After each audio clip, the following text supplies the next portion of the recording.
Halo pemirsa, salam sehat untuk kita semua. Jumpa lagi bersama saya Feza dalam program Teras Negeri.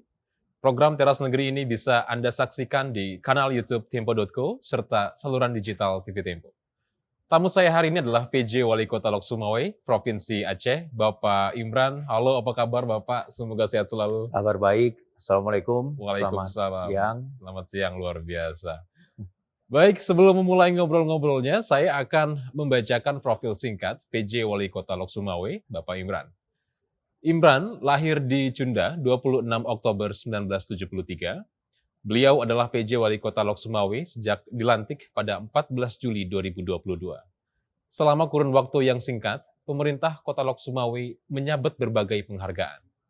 Imran juga tak segan belajar dari daerah lain demi mengembangkan potensi Kota Lok Sumawwe. Salah satu kota yang menjadi rujukan adalah Kota Semarang. Pada 23 Juni 2023, sejumlah kepala organisasi perangkat daerah atau OPD di pemerintah Kota Lok Sumawwe mempelajari pengembangan dan penataan ruang dan wilayah Kota Semarang. Bagaimana pemerintah Lok Sumawwe mendorong perkembangan daerahnya? Langsung saja kita berbincang dengan PJ Wali Kota Lok Sumawwe, Bapak Imran, untuk tahu lebih jauh program-program sebagai kepala daerah. Baik, Pak Imran, selamat bertugas di Kementerian Dalam Negeri. Selama bertugas di Kementerian Dalam Negeri hingga menduduki posisi Sekretaris Direktorat Jenderal Politik dan Pemerintahan Umum Kemendagri, lalu kemudian apa yang mungkin selama ini bisa diceritakan, Pak, dari masa jabatan tersebut? Baik, terima kasih ini dari Tempo hari ini ya berbincang dengan saya.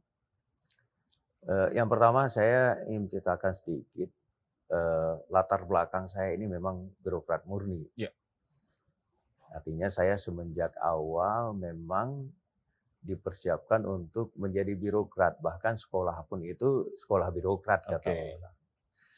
Jadi di Kementerian Dalam Negeri saya sudah berkarir mulai tahun 2003 sampai dengan saat ini, mulai dari menjabat sebagai staf sampai dengan menjabat sebagai Sekretaris Direktorat Jenderal Politik dan Pemerintahan Umum ya pada tahun 2020 yang lalu. Memang sedikit berbeda ketika berbicara di Kementerian Dalam Negeri dan sebagai penjabat wali kota sekarang. Yeah. Kalau di Kementerian Dalam Negeri otomatis sehari-hari saya akan berbicara terkait dengan politik nasional karena Direktorat Jenderal Politik dan Pemerintahan Umum itu kan menangani menangani seluruh proses, seluruh jalannya itu politik yang ada pada tingkat nasional. Itu berbeda dengan ini sebagai penjabat wali kota. Kita tentunya akan berbicara terkait dengan bagaimana politik lokal yang ada pada tingkat daerah. Yeah. Demikian juga skup kebijakan yang kita buat juga, kalau pada tingkat Kementerian Dalam Negeri tentunya kita akan berbicara kebijakan yang sifatnya nasional, tetapi pada tingkat daerah kita akan berbicara kebijakan di tingkat lokal, khususnya di Kota Lok Sumawwe. Nah, banyak hal itu yang saya pikir itu yang berubah ketika saya menjadi penjabat wali kota. Ya, ditunjuk menjadi pejabat wali kota itu sejak tanggal 14 Juli tahun 2022 yang lalu. Saya masih ingat pada waktu itu ketika pertama isu bahwa saya menjadi penjabat wali kota itu memang di luar perkiraan saya. Karena saya selama ini tidak pernah berpikir bahkan bercita-cita itu menjadi wali kota apalagi di kampung saya sendiri gitu. Tapi itulah penugasan, saya tidak bisa menolak dan saya siap dan harus melaksanakan semua perintah yang semua tugas ya yang diberikan kepada saya sebagai penjabat wali kota. Nah, saya mengingat mereview itu ketika pertama sekali saya melapor kepada Bapak Menteri Dalam Negeri ketika akan ditunjuk menjadi penjabat wali kota. Saya ingat betul sampai dengan hari ini penekanan beliau apa? Yang pertama, Pak Imran, jangan korupsi ya. Pesan pertama dari beliau ya. Itu dengan dengan Bapak Menteri Dalam Negeri yang sangat saya hormati. Yang kedua, jangan pernah itu main duit. Kenapa? Penjabat wali kota itu nggak ada ongkos politik. Jadi kerja profesional. Kemudian yang ketiga, tunjukkan yang terbaik. Jangan memalukan Kementerian Dalam Negeri. Ya.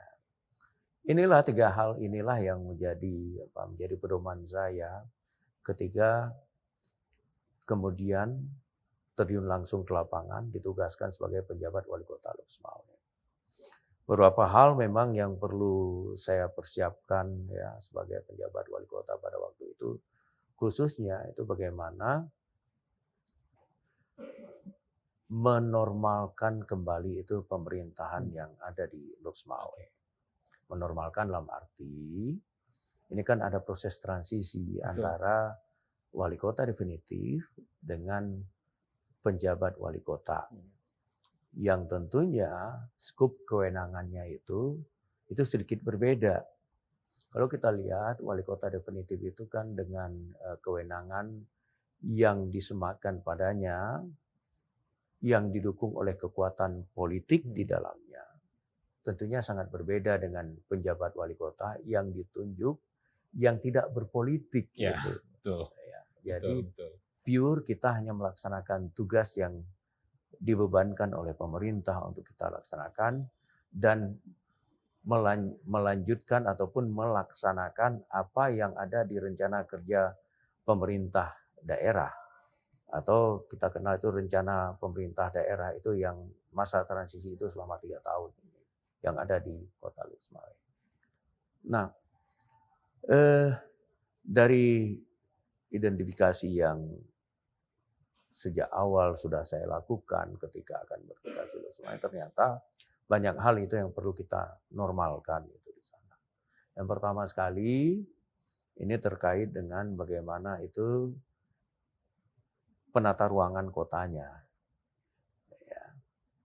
Apakah itu dari sisi itu kebersihannya, kemudian ketertibannya, termasuk juga bagaimana sekarang mendorong masyarakat itu Lok Sumawe menjadi masyarakat yang kreatif, yang inovatif, yang sesuai dengan perkembangan lingkungan saat ini.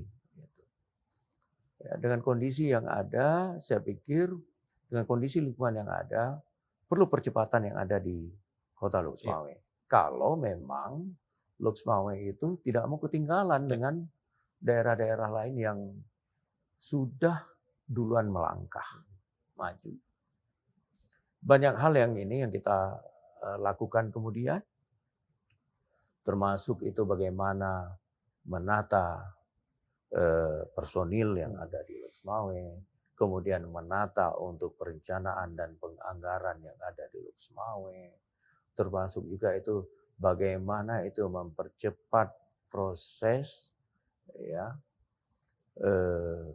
penata ruangan, kalau saya bilang penata ruangan itu di kota itu, sehingga itu menjadi kota itu yang nyaman untuk dihuni oleh siapapun, nyaman dikunjungi oleh siapapun yang datang ke Lok Sumawe.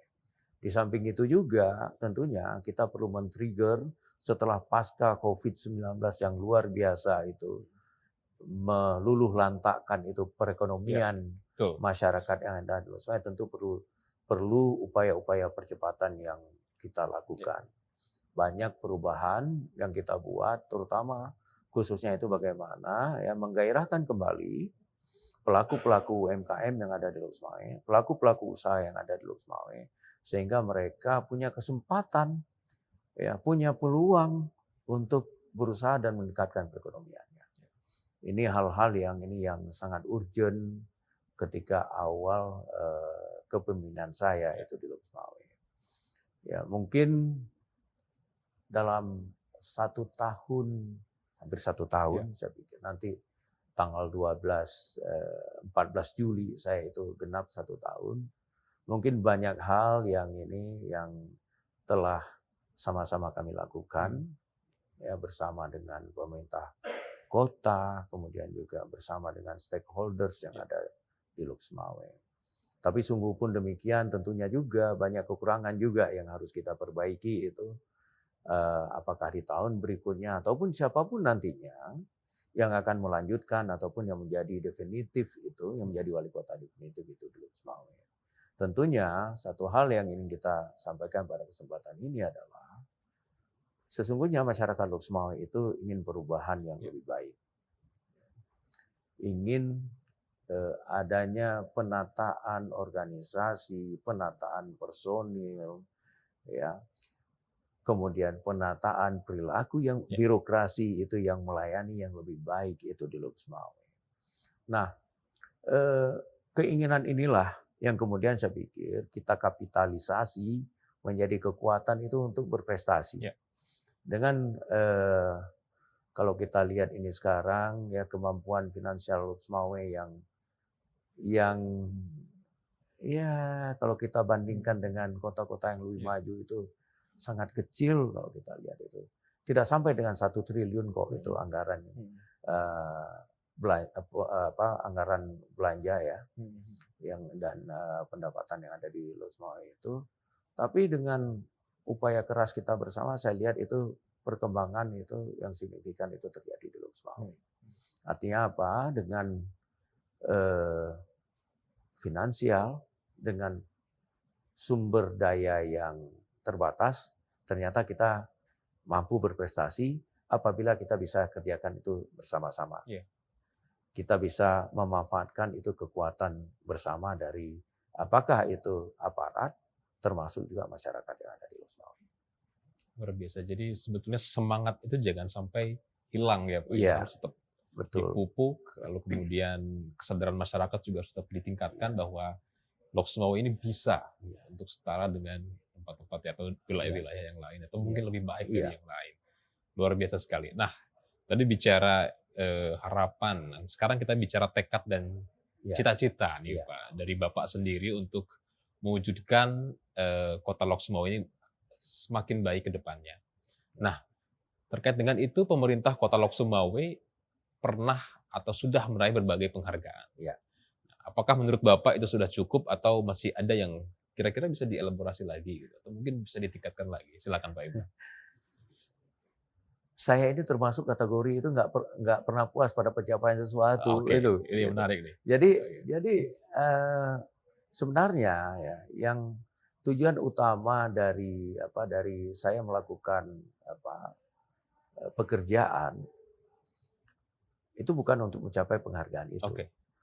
Saya menganggap bahwa penghargaan itu hanya bonus yang saya peroleh ketika tugas, fungsi maupun penugasan yang diberikan kepada saya, kepada pemerintah Kota Lok Sumawe itu bisa dijalankan dengan baik. Dan masyarakat itu puas dengan hasil kerja pemerintah. Kalau itu tidak bekerja dengan baik, misalnya saya dengan aparat pemerintah Kota Lok Sumawe tidak berkolaborasi, kemudian dengan masyarakat tidak mendukung, saya pikir prestasi-prestasi itu nggak mungkin kita bisa raih. Nah, jadinya saya sering mengatakan kepada perangkat daerah, organisasi perangkat daerah, kepala perangkat daerah maupun staf, kita kerja dengan baik. Kalau dapat penghargaan itu bonus, itu hasil dari kerja yang baik kita. Nah, tentunya kalau misalnya kerja yang baik ini, yang pertama nggak kita pertahankan atau kita tingkatkan, penghargaan-penghargaan lainnya itu sulit untuk kita peroleh. Betul. Nah, makanya dari waktu ke waktu saya mendorong organisasi perangkat daerah itu bisa memperbaiki kinerjanya. Banyak hal sesungguhnya yang belum kita capai itu di Lok Sumawe. Saya masih menginginkan kita dapat ini kemarin misalnya seperti universal health coverage itu udah kita capai. Tetapi standar pelayanan minimal yang ada di Lok Sumawe itu masih belum masuk itu ke jajaran itu 10 besar untuk pada tingkat nasional. Saya kepinginnya itu pelayanan itu standar pelayanan minimal yang diberikan oleh pemerintah Kota Luk Sumawwe itu harus masuk itu sejajar dengan itu kota-kota lain yang ada di Indonesia. Walaupun tidak harus jadi nomor satu, tetapi minimal itu diperhitungkan itu sampai dengan itu tingkat nasional.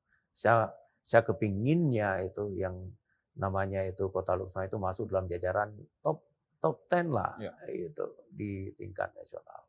Belum lagi yang ini yang kita berharap tentunya pemerintah Kota Luk Sumawwe itu juga mampu berkiprah untuk penerapan beberapa standar itu pemerintahan modern sekarang ini. Misalnya bagaimana kita menerapkan smart city. Bagaimana itu kita mendigitalisasi itu pemerintahan daerah ini yang sangat diharapkan itu sekarang ini. Bagaimana itu membuka ruang kepada seluruh masyarakat untuk mampu berkontribusi itu dalam pembangunan, di dalam meningkatkan ekonominya. Nah, ini kan bukan pekerjaan-pekerjaan yang gampang untuk kita lakukan. Perlu effort yang luar biasa untuk mencapai itu. Nah, tentunya di sini juga itu tidak mungkin hanya bisa dilakukan oleh pemerintah kota sendiri tanpa didukung oleh beragam stakeholders yang ada baik di tingkat kota, di tingkat provinsi maupun yang ada pada tingkat nasional. Nah, di sini tentunya kami dari pemerintah kota itu sangat ingin support, apakah itu dari pemerintah provinsi maupun pemerintah pusat untuk mengakselerasi itu pembangunan yang ada di Luk Sumawwe. Setelah kalau kita lihat selama beberapa tahun terakhir ini pasca Luk Sumawwe itu ditinggalkan itu sebagai zona industri, daerah petrodolar itu orang menggelarnya dulu. Sekarang ini kembali ke daerah yang saya pikir itu sama dengan ketika itu membangun daerah pertama sekali, gitu. Dengan potensi yang terbatas, tapi kita harus bisa eksis itu di tengah-tengah percaturan kota, percaturan pemerintah daerah ini sekarang. Itu perlu effort yang luar biasa.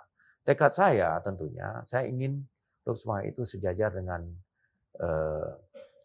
kota-kota lain, maju itu dan hebat seperti kota-kota lain yang ada di Indonesia, tentunya dengan beberapa upaya yang kita lakukan. Tadi saya sudah di awal menyebutkan ciri khas dari sebuah kota yang ada apakah di tingkat nasional maupun internasional kan harus bersih, harus tertib, harus nyaman, harus indah, masyarakatnya kreatif dan inovatif. Tentunya itu menjadi upaya-upaya yang harus kita lakukan untuk mensejajarkan Kota Luk Sumawwe dengan kota-kota lainnya yang ada di tingkat nasional.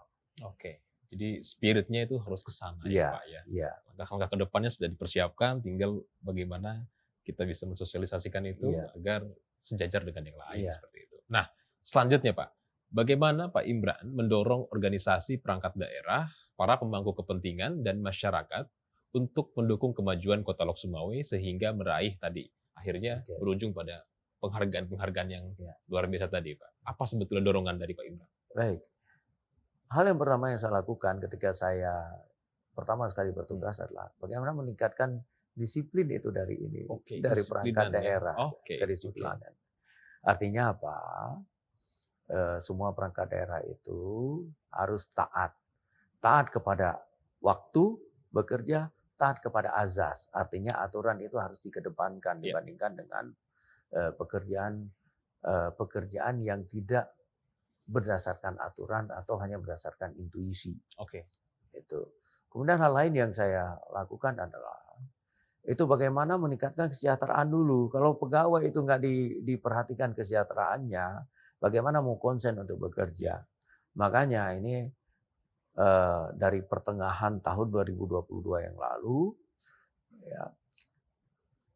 seperti gaji dan tunjangan untuk aparatnya itu saya penuhi itu sampai 100% untuk 12 bulan, termasuk untuk tahun 2023 ini, sehingga semua itu perangkat daerah itu punya jaminan ketika dalam bekerja bahwa saya itu setiap akhir bulan take home pay saya sudah jelas itu untuk bekerja. Apalagi situasi sekarang ini dengan peraturan yang ada, beberapa item untuk kegiatan itu kan tidak boleh itu diberikan itu honor ataupun diberikan semacam insentif Ya. kepada pegawai. Akhirnya kita satukan itu dalam bentuk itu tunjangan kepada seluruh pegawai yang ada di. Kemudian juga yang saya lakukan adalah bagaimana merestrukturisasi itu. Yang pertama itu pegawai juga sesuai dengan tugas pokok dan fungsinya, kemudian sesuai dengan kompetensinya, termasuk juga honorer yang ada di daerah.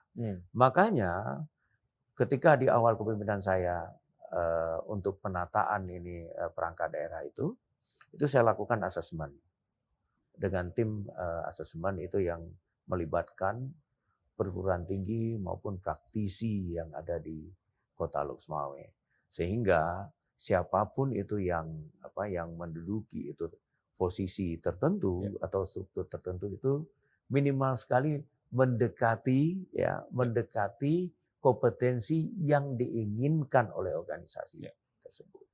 Kemudian juga saya melakukan kembali itu kompetensi untuk honorer, bahkan saya lakukan seleksi ulang. Karena apa? Karena jumlah personil yang ada di Pemko Lux Mawai itu sama sekali tidak berimbang dengan struktur organisasi yang ada. Jadi lebih banyak itu personilnya dibandingkan strukturnya. Makanya akhir tahun 2022 yang lalu sampai awal tahun 2023 kita kembali lakukan itu seleksi untuk pegawai honorer yang ada di Lux Mawai, sehingga itu sesuai dengan kalau dalam birokrasi itu kita kenal kotak jabatan itu ya sesuai dengan kotak jabatan yang tersedia di Pemko Lux Mawai. Makanya kita banyak itu yang merumahkan itu honorer yang ada di Lux Mawai, karena memang kemampuan dari anggaran daerah itu tidak mampu mengcoverage itu keseluruhan dari personil yang ada di Lux Mawai. Di samping itu juga kita ingin menormalkan itu anggaran itu sesuai dengan ketentuan dari perundang-undangan gitu. Kalau kita lihat kan anggaran yang sehat itu di sebuah kota itu kan minimal sekali itu 40-60, artinya 40 untuk belanja pegawai, 60 untuk belanja pembangunan. Ini yang kita lakukan itu coba tata mulai dari tahun 2022 sampai dengan 2023 sekarang ini. Hal lain yang kami lakukan adalah bagaimana memotivasi itu semua pegawai yang ada di Kota Lux Mawai. Jadi pegawai itu kita mulai itu dorong itu untuk mengeluarkan itu kemampuannya. Makanya itu semenjak akhir 2022 yang lalu, kegiatan-kegiatan diklat itu sudah mulai itu saya dorong untuk diikuti oleh pegawai ataupun PNS yang ada di Lux Mawai. Termasuk juga pada tahun 2023 ini diklat struktural maupun diklat fungsional itu kembali itu kita anggarkan di dalam APBD, kembali juga kita minta itu support dari pemerintah provinsi agar semuanya aparatur sipil negara khususnya PNS itu bisa mengikuti kegiatan-kegiatan untuk peningkatan kompetensinya. Termasuk juga yang kita lakukan adalah bagaimana meningkatkan kemampuan dari ASN kita yang menduduki jabatan fungsional. Apakah itu jabatan fungsional umum maupun jabatan fungsional teknis yang ada di Pemko Lux Mawai. Hal yang juga yang kita lakukan adalah bagaimana pemerintah Kota Lux Mawai itu hadir itu di dalam setiap kesempatan. Artinya apa? Dalam satu waktu kadang-kadang itu saya juga hadir itu untuk melihat secara langsung itu bagaimana kondisi kerja, kondisi ruang kerja, maupun itu aktivitas yang ada di kantor-kantor melalui apakah sidak yang saya lakukan ataupun menghadiri beberapa event yang dilakukan oleh masing-masing organisasi perangkat daerah.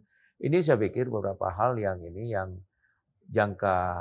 dalam jangka waktu pendek ini yang saya lakukan untuk memotivasi untuk meningkatkan kinerja dari perangkat daerah, sehingga ya alhamdulillah ini sampai dengan hari ini ada beberapa penghargaan yang bisa kita raih, dan kolaborasi dari perangkat daerah itu menjadi sangat penting untuk meraih prestasi-prestasi ini. Oke, jadi intinya kolaborasi ya menjadi Iya, kunci ya, Pak, ya, iya, sinergi dan kolaborasi. iya, Nah, baik, selanjutnya Pak, pemerintah Kota Lok Sumawe pernah melakukan studi ke Kota Semarang iya. ya, studi banding. Nah, apa alasannya Pak untuk memilih Semarang dan apa yang diperoleh dari studi banding itu? Bisa diceritakan Pak Imran? Baik. Sebenarnya ini untuk studi banding ini tidak hanya ke Semarang yang sudah kita Oke, lakukan. oke. Jadi sebelumnya kita sudah melakukan itu studi banding untuk pengelolaan sampah Hmm, yang ada di Banyuwangi, oke, kemudian di Jembrana, oke. kemudian di Klungkung, bahkan sebelum acara G20 Hmm, sempat itu saya juga berkunjung ke ini, ada tempat ini sekarang yang dipersiapkan ya, itu di Denpasar, itu untuk pengelolaan sampah itu di kota Denpasar itu ya, sekarang ini. Saya ada kunjungan itu. Kemudian di samping itu kita juga itu untuk smart city, oke. kita sudah studi banding ke Bandung, kemudian kita studi banding juga ke Sumedang, karena menurut itu rekomendasi dari dari kementerian, sekarang ini Bandung itu dengan Sumedang itu luar biasa itu dalam pengembangan itu smart city, terutama digitalisasi pemerintahan. Ya. Saya ajak beberapa ya kepala organisasi perangkat daerah Hmm. untuk hadir, belajar, bahkan kita dari pemerintah Kota Sumedang itu aplikasinya pun bisa kita copy Oke. untuk kita replikasi ya, untuk kita terapkan di pemerintah kota. Sekarang ini lagi proses itu penyesuaian dengan ini dengan kondisi yang ada di Kota Lok Sumawe. Mudah-mudahan ini tahun ini bisa selesai dan kita Amin. bisa terapkan itu digitalisasi pemerintahan, termasuk juga mulai itu bertransform ke arah smart city yang ada di Kota Lok Sumawe. Nah, yang terakhir ini ke Kota Semarang. Kenapa Kota Semarang yang kita pilih?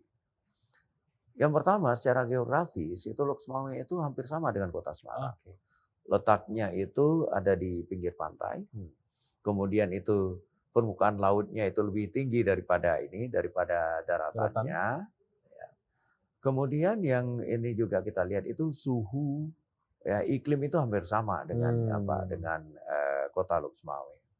Artinya dari sisi geografis kita bisa belajar bagaimana ya Semarang menata kotanya dengan kondisi yang ada. Ya. Kalau kita lihat itu, saya memantau betul itu Kota Semarang 10 tahun terakhir ini, begitu banyak perkembangannya. Oke. Kalau 10 tahun yang lalu itu saya ke Kota Semarang itu kalau siang itu rob udah mulai naik di Ya, Kota Lama ya. itu.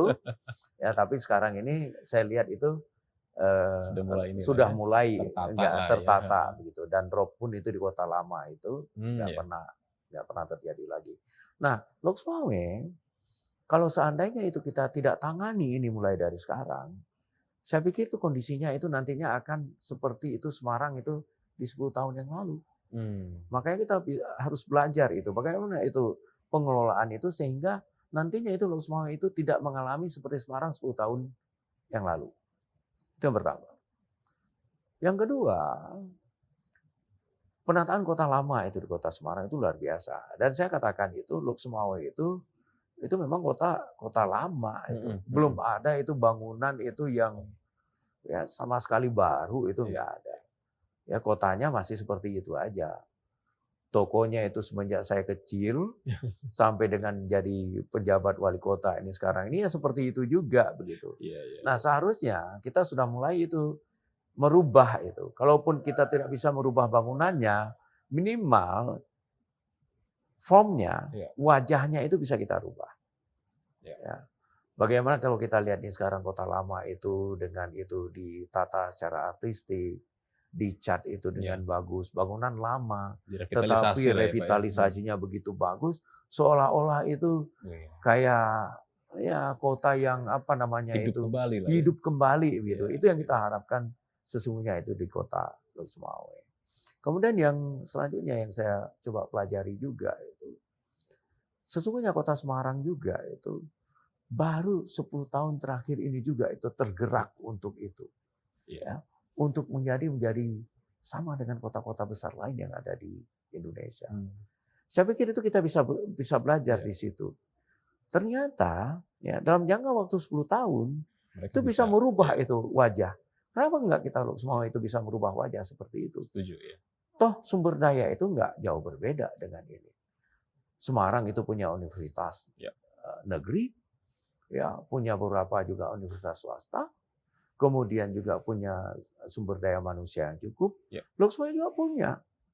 Kita punya perguruan tinggi negeri itu ada 3, ya. Kemudian swasta pun itu yang besar itu ada lebih kurang 5 yang ada itu universitas besar swasta yang ada di Blok Semua.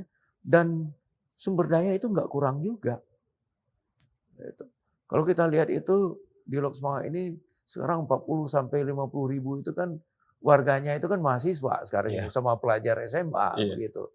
Itu kan potensi yang bisa kita trigger itu untuk memberi sumbangsi bagaimana itu merubah itu wajah kota itu menjadi lebih baik, membuat kota itu menjadi lebih hidup, membuat masyarakatnya itu menjadi lebih dinamis itu dalam itu melihat itu tantangan lingkungan, dalam melihat itu kemajuan lingkungan saat ini. Dan potensi daerahnya. Dan potensi yang tentunya itu potensi luar biasa juga. Kalau saya melihat itu mungkin Tuhan itu memberi anugerah yang luar biasa bagi Blok Semua. Kita punya pantai, kita punya daratan, ya pantai untuk pengembangan misalnya perikanan, kelautan. Kemudian itu daratan kita bisa kembangkan untuk pertanian dan hortikultura. Kita juga itu punya daerah perbukitan yang bisa untuk menjadi perkebunan. Kita juga punya padang yang cukup luas lah untuk kita ini, walaupun itu tidak seluas itu daerah-daerah lain, tapi kita punya potensi untuk mengembangkan peternakan yang modern. Kenapa nggak kita lakukan itu? Nah, ini kan perlu itu sumbangsi pemikiran tentunya dari itu beragam pihak yang ada di Kota Blok Semua. Yang terakhir juga ini saya juga bercita-cita nanti ke depan itu juga ini ingin belajar juga itu ke daerah yang ini mungkin yang punya kawasan pertanian, perkebunan. Misalnya saja kita ambil contoh Malang atau Batu misalnya itu yang punya potensi untuk pengembangan pertanian. Saya juga ini ingin mengajak itu untuk belajar ke sana sehingga saya menginginkan itu semua organisasi perangkat daerah itu punya frame. Berpikir itu bagaimana pengembangan kota, bagaimana itu merencanakan itu yang baik itu terkait dengan kota, bagaimana mengintegrasikan, mensinergikan itu berbagai tusi, berbagai macam tugas dan fungsi berbagai macam potensi yang ada di Blok Semua itu. Jadi sebetulnya never ending story dan never ending learning juga ya pemerintah Kota Blok Semua. Of course. Terus kita bergerak maju ke depan demi kemaslahatan dan betul. kondisi yang tentunya harus lebih baik. Betul. Luar biasa sekali. Pak Imran, tidak terasa kita sudah ada di penghujung acara, tapi sebelum saya tutup saya ingin mempersilahkan Bapak untuk memberikan closing statement atau harapan kepada masyarakat Kota Lok Sumawe demi kemajuan kota. Silakan Pak Imran. Baik. Tentunya saya sangat berharap dukungan dari masyarakat Lok Sumawe untuk bagaimana meningkatkan itu pembangunan kota yang ada di Lok Sumawe ini sekarang. Untuk membangun sebuah kota, menata sebuah kota itu tidak hanya ansih bisa dilakukan oleh pemerintah kota. Kolaborasi, sinergi, dan integrasi dari beragam kegiatan stakeholder itu harus kita lakukan. Kalau itu bisa kita lakukan, saya pikir itu Kota Lok Sumawe itu akan terbentuk menjadi lebih baik lagi. Bisa mengejar ketertinggalannya dari kota-kota lain yang ada di Indonesia. Saya pikir itu yang sangat penting, yang harus dipahami betul oleh masyarakat Kota Lok Sumawe. Oke, jadi ada sinergi, kolaborasi, integrasi antara pemerintah dan masyarakat. Harus satu padu ya Pak ya, dengan visi misi yang sama. Siap. Luar biasa sekali Pak Imran, terima kasih atas perbincangan yang sangat menarik dan sangat inspiratif ini. Baik pemirsa, Teras Negeri akan kembali tentunya berbincang dengan sejumlah kepala daerah yang banyak memberikan inspirasi untuk kemajuan negeri. Saya Feza beserta kru yang bertugas, pamit undur diri dan sampai jumpa. Terima kasih.